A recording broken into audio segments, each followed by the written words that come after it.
Hello friends, home cook মঞ্জুতে আপনাদেরকে অনেক অনেক স্বাগত। তো আজ আমি যে রেসিপিটি নিয়ে এসেছি এটা হচ্ছে লাল শাকের একটা রেসিপি।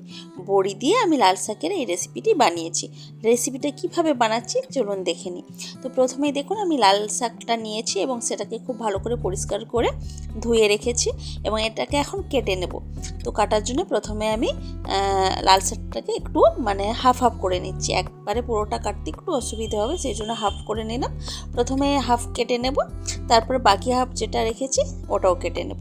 তো দেখুন আমি কিভাবে লাল শাকটাকে কাটছি। আমি কিন্তু যেহেতু লাল শাকটাকে আমি ভাজি করছি না বা ভাজা করছি না, সেই জন্য যে খুব বেশি ঝিরিঝিরি করে কাটার প্রয়োজন তা কিন্তু না। আমি খুব বেশি চিকন বা ঝিরিঝিরি করে কাটছি না। আমি মিডিয়াম সাইজ করে লাল শাকটাকে নর্মালভাবে আমি কেটে নিচ্ছি, যেহেতু এটাকে আমি ভাজি করব না সেই জন্য। তো তারপর দেখুন লাল শাকটাকে আমি পুরোটাই কেটে নিয়েছি এবং তারপর একটা কড়াই গরম করে আমি সেখানে সরষের তেল দিয়েছি।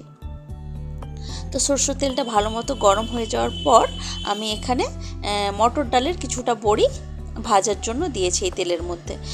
এটা বিউলির ডাল দিয়েও করা যায়। তো আর মটর ডাল, আমার কাছে মটর ডাল ছিল, এটাও ভালো লাগে খেতে। তো আমি মটর ডাল দিয়ে এই লাল শাকটা আজকে বানাচ্ছি। তো দেখুন ডালের বড়িটা আমি খুব ভালো করে লাল লাল করে ভেজে নিলাম এবং সেটাকে তুলে রাখলাম। এখন ওই তেলের মধ্যেই আমি একটা শুকনো লঙ্কা আর বেশ কিছুটা কালো জিরে দিলাম ফোড়নে।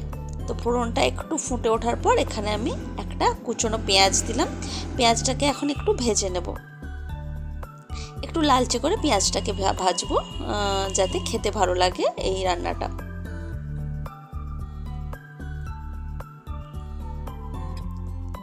তো দেখুন পেঁয়াজটার মধ্যে কিন্তু আমার একটা লালচে ভাব চলে এসেছে। এখন আমি এই পেঁয়াজটার ওপরই, এই তেলটার ওপরই আমি লাল যে শাকটাকে বেছে ধুয়ে কেটেছিলাম এবং কাটার পর কিন্তু আমি শাকটাকে আবার ধুয়েছিলাম ভালো করে, যাতে কোনো ধুলো বালি কিছু না রয়ে যায়। তো সেই শাকটাই কিন্তু এখন আমি এই কড়াইয়ের মধ্যে দিলাম। এখন এটাকে খুব ভালোভাবে আমি নাড়াচাড়া করে নিচ্ছি। তো দেখুন খুব ভালোভাবে নাড়াচাড়া করে নেওয়ার পর আমি এর মধ্যে দেব নুন। তো দেখুন স্বাদ মতো নুন দেব। আর এখন যেটা দেব সেটা হচ্ছে এই ধরুন হাফ চামচ মতো হলুদের গুঁড়ো। আর এখন দেব হাফ চামচ মতো লাল লঙ্কার গুঁড়ো। তো এটাকেও এখন খুব ভালো করে একসাথে মিশিয়ে নেব বা একটু হালকা কষিয়ে নেব।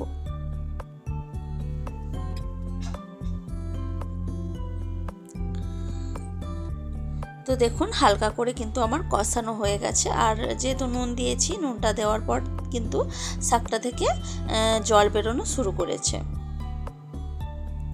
তো এরকমভাবে জলটা যখন বেরোনো শুরু করবে তখন আমি সরষে বেটে রেখেছিলাম, সাদা সরষে, এই সাদা সরষেটাকে এই শাকটার মধ্যে দিয়ে দিলাম। এই সাদা সরষের মধ্যে যে একটা ঝাঁঝ থাকে, এই শাকটার মধ্যে শাকের রান্নাটা খেতে আরও বেশি ভালো লাগে এই সরষেটা দেওয়ার জন্য, সরষে বাটাটা দেওয়ার জন্য।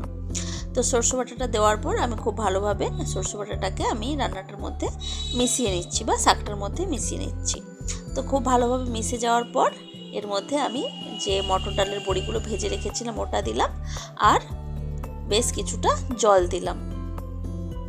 যেহেতু বড়িগুলো সেদ্ধ হবে আর শাকটাও খুব বেশি সেদ্ধ হওয়ার প্রয়োজন নেই, আর শাক খুব তাড়াতাড়ি রান্না হয়ে যায় লাল শাক, তো সেই জন্য অল্প পরিমাণে জলটা দিয়েছি। বড়িটা তো সেদ্ধ হতে লাগবে সেই জন্য।